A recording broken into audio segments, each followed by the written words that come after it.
Soldier Steve, what do you got? We finally made it to Trieb. I got my coffee and coffee cake. He's intrigued with coffee and coffee cake. Yeah. He had to fight his way through that forest up to Tree. Soldier Steve, welcome to the Hinterstein campaign conversation. Good to be here. Schwarzhaven, Blue Force, 12th Corps commander at the operational level and the tactical level. Yeah. The Battle of Holtz, the Battle of Elmbach. I was trying to make maps for this, and I ran out of the internet. Just isn't big enough to hold all the maps of all of your achievements. There's a lot that happened in this one. It You was were, you were going to town. yeah. Um, uh, Terrific stuff. So before we jump into it, how did you find what could be improved about the operational tactical shift from your perspective? Yeah. Let's see. I think the operational stuff worked pretty well, and I think it really was just the shift between them that was the hardest part. So I Right. think I think these suggestions have come up in some of the other videos already. But I think that like having an order of battle for an overall one for the whole side, so especially so we know who the human players and NPCs are, Right. and then also just to know, especially I think because we're depending on the battle, this ended up being a new scale, a new piece size, if you will, Right. that we weren't used to playing with. So I think that would have really helped. Um, and then let's see, kind of finding my notes. I thought I had another thing, but. Mhm. Oh, and maybe a short planning session or something, or just to make sure all the new players have a Yeah. chance to come up to speed. But I think that Agreed. was the main things between that I thought would help with the transition. One of the this event, the feedback, and then playing in a game that you and I are playing in together, like Mhm. actually doing a planning session, you can't actually have enough time in a planning session. No, you can't. There's just so much to talk about. There's so much to coordinate when people are having their real lives. And so I've now converted to a longer planning session in my own mind because it just makes for settling everybody down. Everybody's busy doing life and all that kind of stuff. It just allows everything to settle in. So I think that's great, Mhm. great feedback, and we'll incorporate that. And counting guns specifically, like how many guns I have, that stuff really helps once the game starts. So I think those are uh, making sure to emphasize this is literally the number of soldiers you have, the number of guns you have, the number of wagons you have, all that stuff just really is super important, which is the order of battle stuff. Yeah, yeah, I agree. I think that's important, yeah. And it was confusing moving through operational tactical and then not knowing who the human players were. And we just kind Yeah, of assume that when you play a game, you set it out and then off you go. But when it was shifting like that, it was hard to know. And so several moments where people were mistaking that. I think that's great, great, yeah. I great think it thought. actually happened to me twice in Elmbach. First with the artillery reserve, and then Yeah, with the naval infantry a second time too. yeah, right, Yeah. right. Um, yeah, that's a good feedback, good thoughts. I mean, there's so much to tally up. But let's walk through.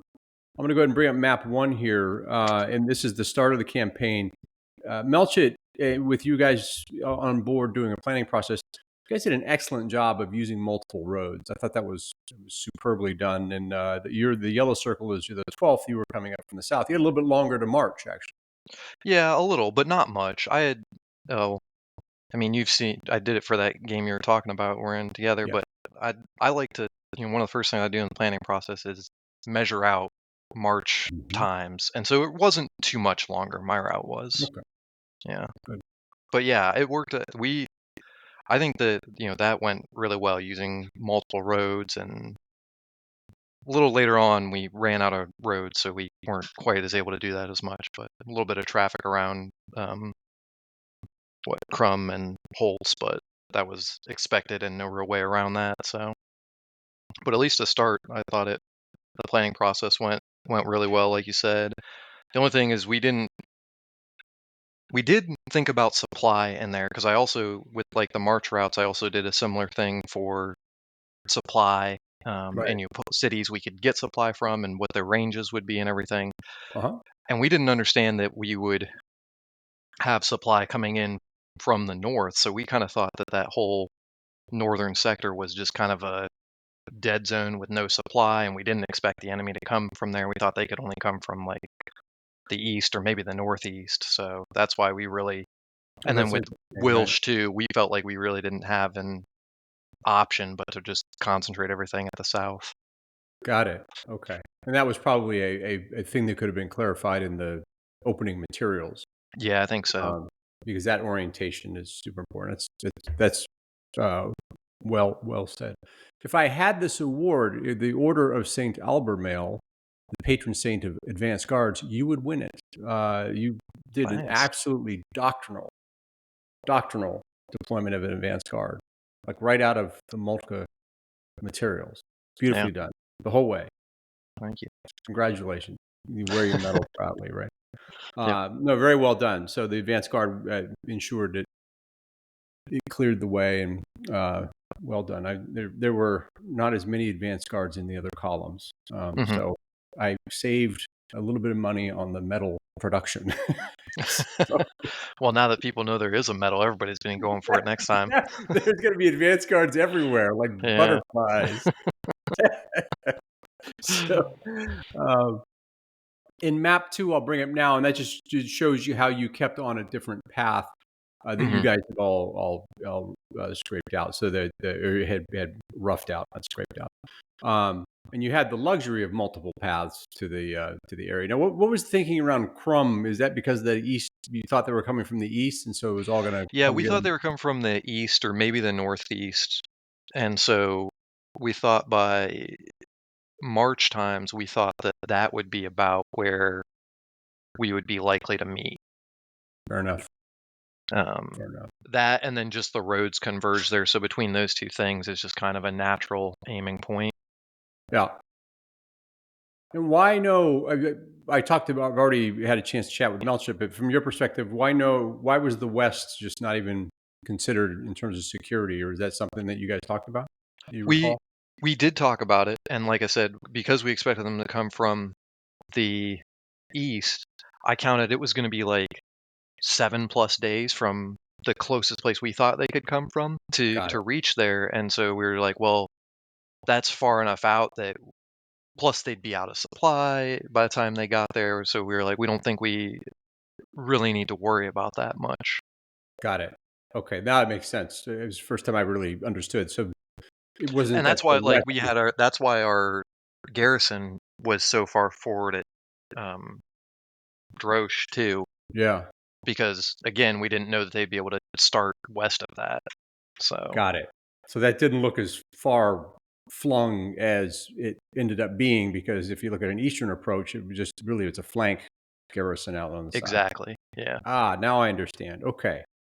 See, multiple conversations makes it a little bit clearer.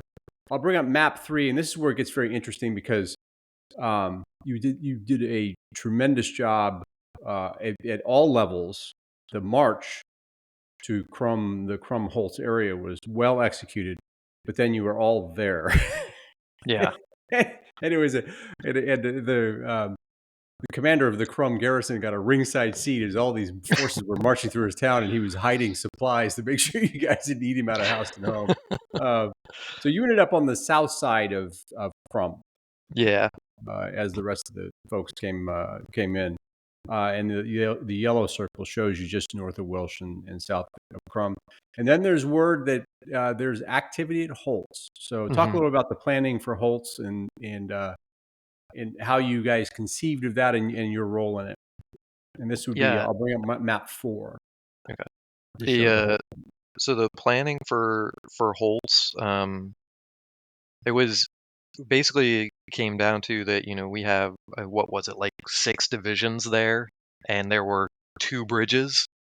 Right, So our game plan was pretty much we need to build as many pontoons as possible just to increase so we're not waiting half the day just to get people across the bridge. And I mean, plus right. we had kind of talked about that in our original planning session when we got to Holtz, kind of planning on using pontoons there anyway, even if somehow the enemy wasn't opposing us, just to get more lanes across the river there.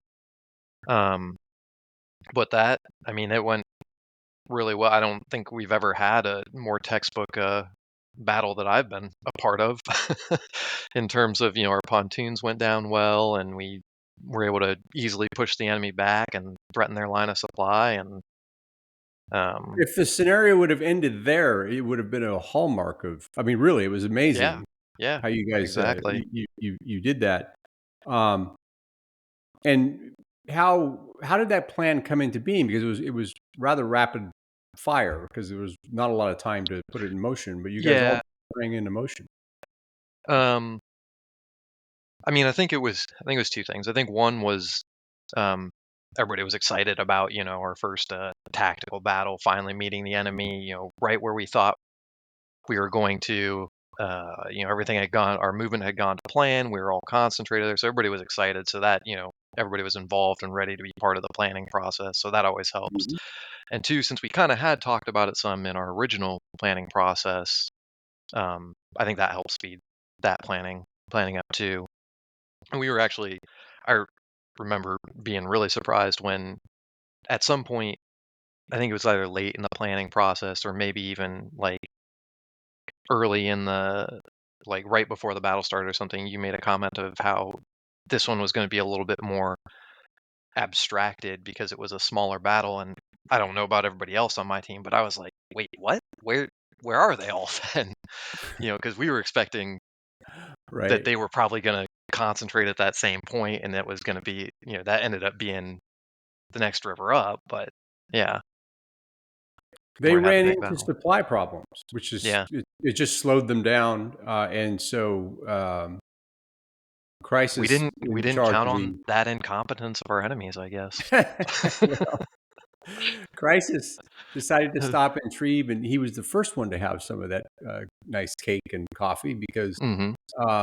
he decided to wait for the supply to catch up, which was actually a great decision. So we'll talk I a bit think that about I that. think that probably was a good decision. Yeah. Of course, as an umpire, there's you don't make mistakes as an umpire. There's just it's part of the game features. But the fact that Hmm. I have no idea why I actually labeled your unit the 12th and then Crisis the 12th, and you end up in the same spot. So the red 12th was fighting the blue 12th. I was confusing myself, and I just thought to myself, why couldn't I have made one of them the 11th? It I would was have been wondering better. about that when I was reading the AAR. I was like, why did he make them both the 12th? Although there are quite a few historical instances of that happening. There was no need for doing that, so that was just Well, in no history, idea. there's not an umpire running things to get confused. So, That big umpire, the big yeah. umpire. Um, Terrific stuff about you captured all of Ardius. Ardius was the Red Fifth Corps commander. You captured all of his wagons, his bag and baggage, so Hmm. you were able to get his ground coffee. And I told Melcher that he won the number of pontoons you guys put in place was so impressive that he actually won an award from the enemy, Vulcanreich's engineering award for the most pontoons ever put. Because I've never seen so many pontoons. Kolya was putting pontoons in the north. You were putting pontoons in the east. You had the bridges in the center.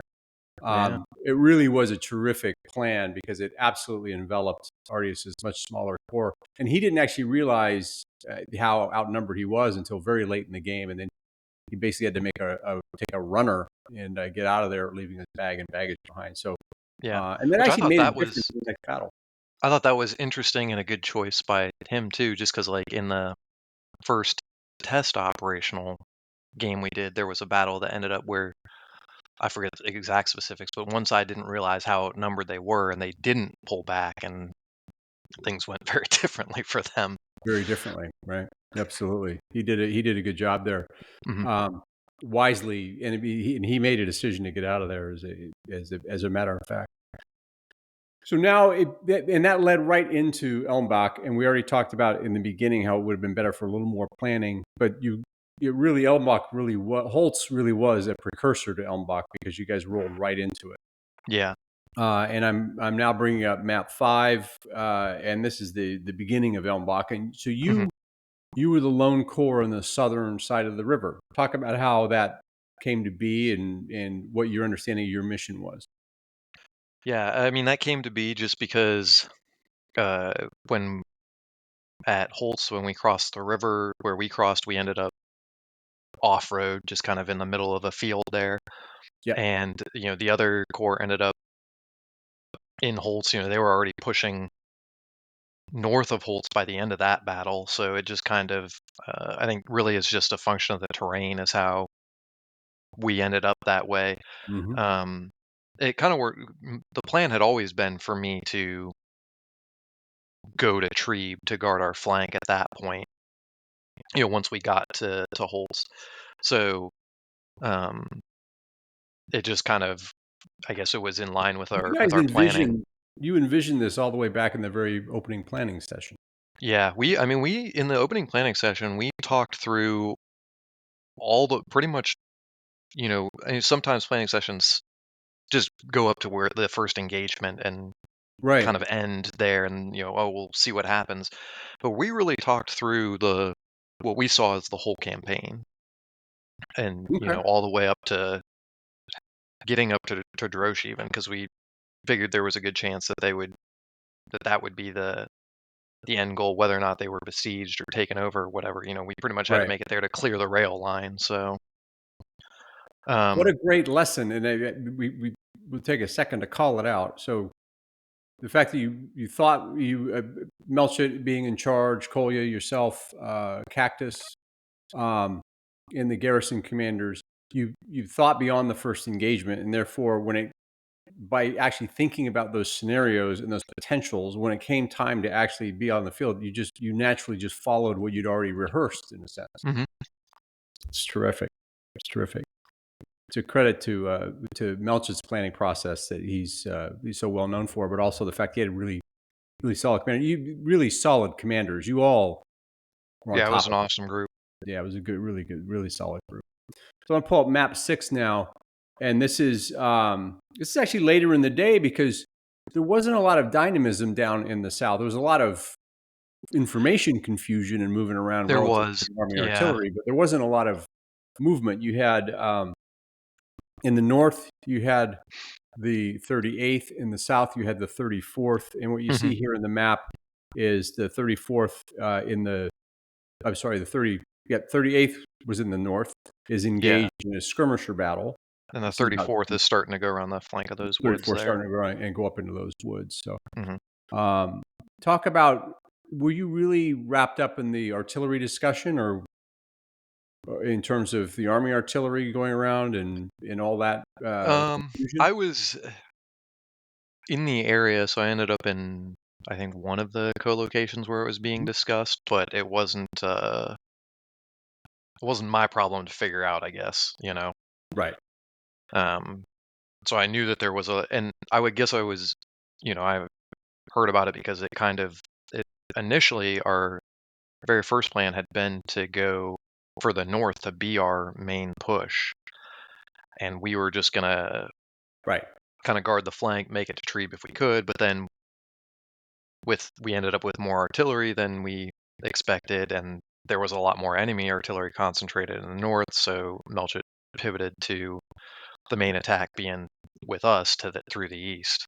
Right. So, Well, what was fascinating, we we kind of sliced this pie from different perspectives. mhm, Um, you Melchett changed the main effort to your area because he thought he had more artillery in the area, but yeah, he actually didn't. It was all up in the north, and so literally the entire thing was notional in terms of like, okay, we might as well go east, but in yeah, fact, nothing was going east. hmm So you ended up becoming the main effort with less resource than a main effort would call for. So yeah. how did that look from your perspective? In other words, they were counting your core artillery as army artillery, and they were double counting guns, things like that. So hmm it was frothy there. Yeah, it was. Yeah, it was. It. I don't know. It just ended up kind of a mess that we just couldn't push through. I mean, it's kind of Right. tough too because the reserve cavalry was in front of us, and Yep. We had mixed reports from them, and finally they came back through our lines, and we were still trying to get the artillery up, so it was just Right. traffic jams everywhere. And then that between the river and the woods is not wide. So our first orders were actually to send both divisions along that road between the river and the woods. Um, Right.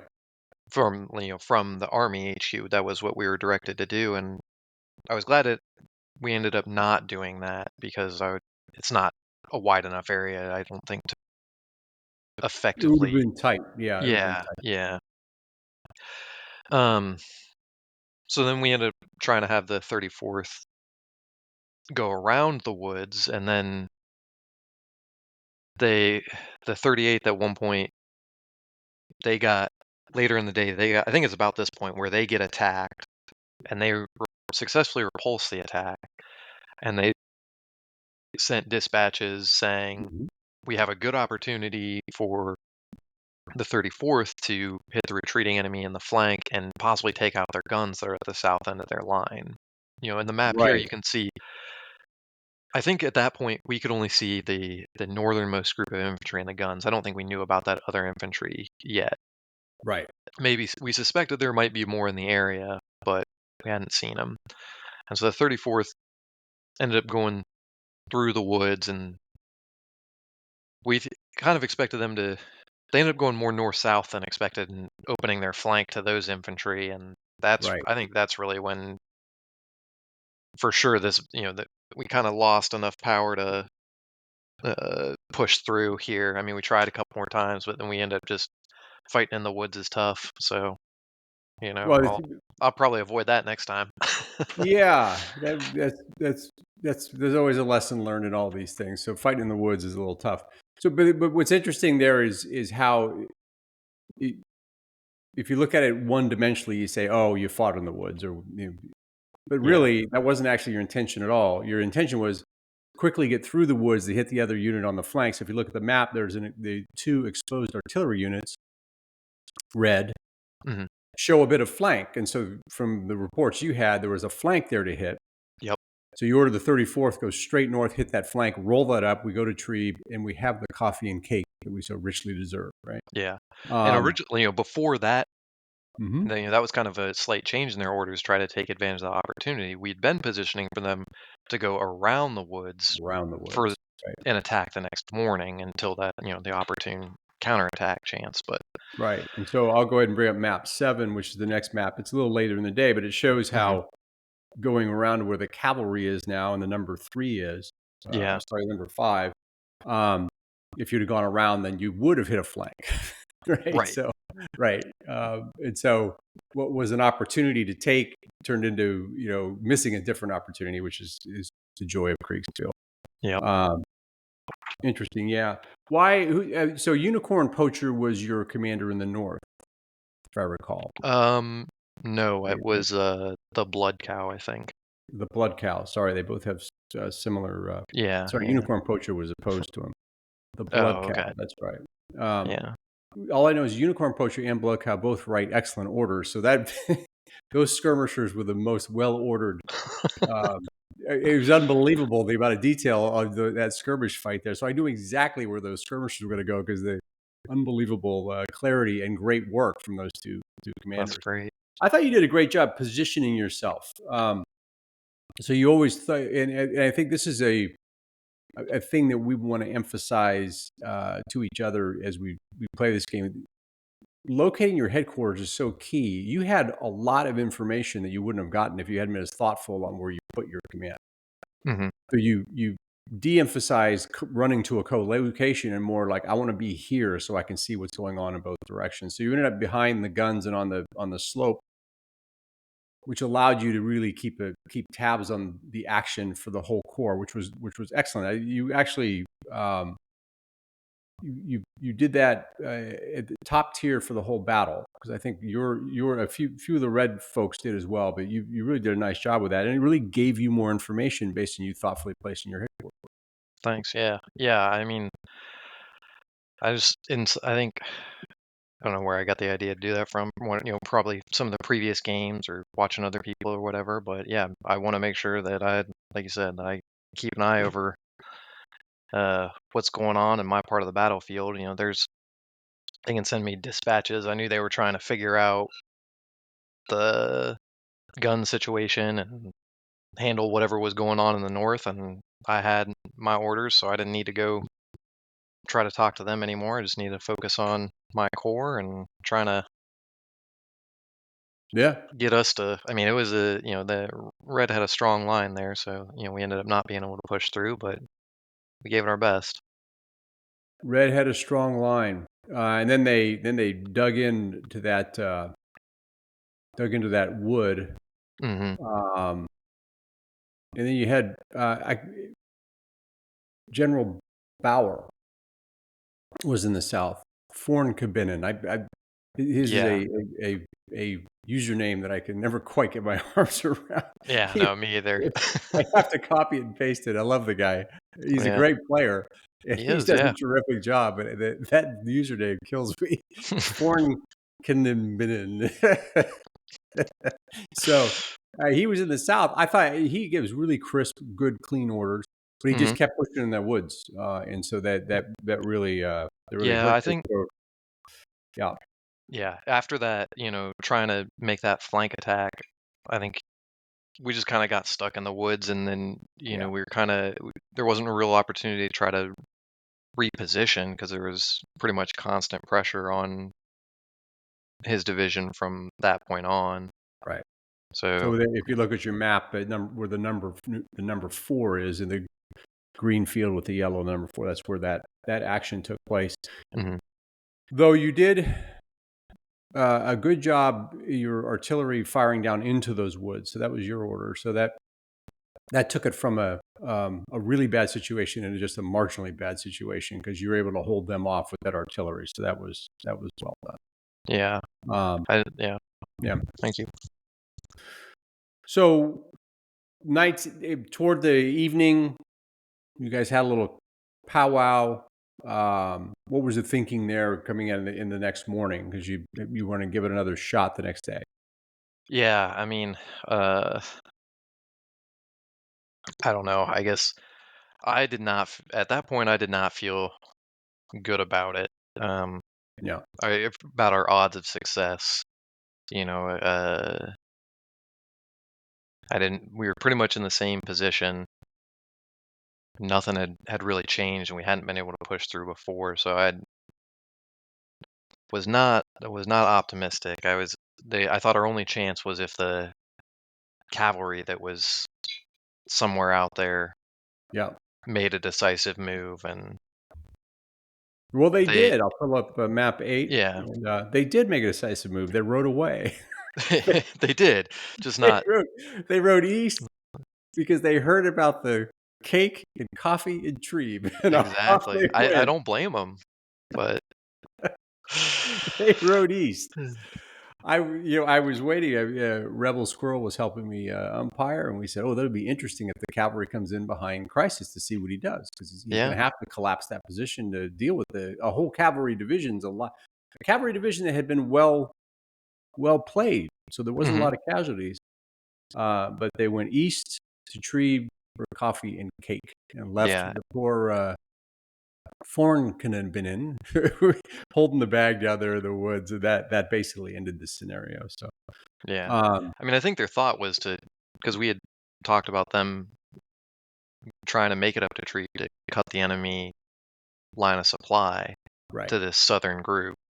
right, But I think by that point they pretty much had their pontoon built, so I don't know if that would have had the effect we wanted it to at that point. right. And I think that's why they didn't take that chance at the flank attack that they could have maybe made. And this is where Unicorn Poacher, who was up in the north for the red, pushed far enough to allow some room for that pontoon. So he did a nice job there. Hmm. So, which allowed that emphasis on Trebe to be dropped a bit because they had now a north-south connection, basically. Yeah. And that ended the scenario. So that ended the scenario for now. So, um, terrific stuff. So let's just open it up in general. Kind of, uh, general thoughts? What did you like about the what should we continue doing? Did you like about this scenario? Oh, I overall I thought it was awesome. Yeah, I thought it was a lot of fun. Especially I think you know Corps Commander is a good spot where like I got to see both the operational, but also you know be in a good spot for interesting tactical Hmm. action too. And I really like the planning part of the game too. So getting to do the operational planning and then also the tactical planning, a lot of fun. Aside from the few really kind of minor things, I thought that it went really well overall. So we should definitely do more of this. Yeah, Um, I thought the one like ambitious idea I had would be like if we want to try to make the railroads more important, because I was thinking about this because you did that mhm, one story time somewhere in the middle of this battle that was talking about the importance of railroads in the time period. uh-huh. And we have them for supply to try to do some things, but if we could like, I think it would take a bigger map, but to make moving troops by rail, or maybe you had said something about possibly reinforcements and those coming in by rail, but that's going to be either a bigger map or a lot longer operation, so that might be more than we want to do. But if you want to take it to the next level, that might be one thing to think about.